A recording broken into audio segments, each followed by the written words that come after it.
আসসালামু আলাইকুম আপু, কেমন আছেন? আলহামদুলিল্লাহ ভালো আছি। আপনারা ভালো আছেন? আছি আলহামদুলিল্লাহ। দর্শক, আমি এখন কথা বলছি কর্পোরেট আইকন সাদিয়া সাথে।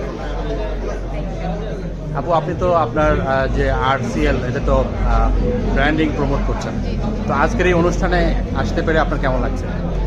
ঢাকা ফ্যাশন ডে তো প্রত্যেকবারই একটা কোনো না কোনো পার্ট হিসাবেই থাকি।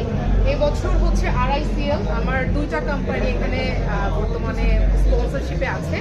আরআইসিএল আছে এবং লিমেরিয়ানেরই একটা পার্ট মাসলিন, ওনারাও আছেন আমাদের সাথে। তাসনুভা আপু যিনি কিছুক্ষণের মধ্যে অ্যাটেন্ড করবেন। আর আরআইসিএল আছে গ্রুপ অফ কোম্পানি একটা।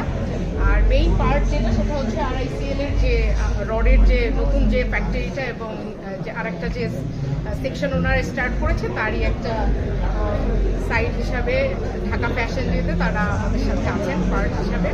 এবং পিএল ভাইয়ের সাথে তো বরাবরই আমরা সব কিছুতে, ইনফ্যাক্ট আমার যে শাড়ি আজকে ডিজাইন করা, এটাও ডিজাইন বাই পিয়াল ডিজাইন করা শাড়ি। আচ্ছা আপু, আজকে তো সবচেয়ে বড় একটা ধামাকা যে হারলান new week present Dhaka fashion day 2024, হ্যাঁ, পাওয়ার্ড বাই আরআইসিএল, যেখানে সাকিব খানের মতো প্রথম শ্রেণীর তারকা যেখানে র্যাম্পে হাঁটতে যাচ্ছেন, সেখানে আপনার অনুভূতিটা কেমন? অনুভূতি তো ও মাই গুডনেস, উনি তো আমাদের দেশের সুপারস্টার, সো অনুভূতি যা বলবো তাই কম হয়ে যাবে। উনি একজন লেজেন্ড আমি মনে করি।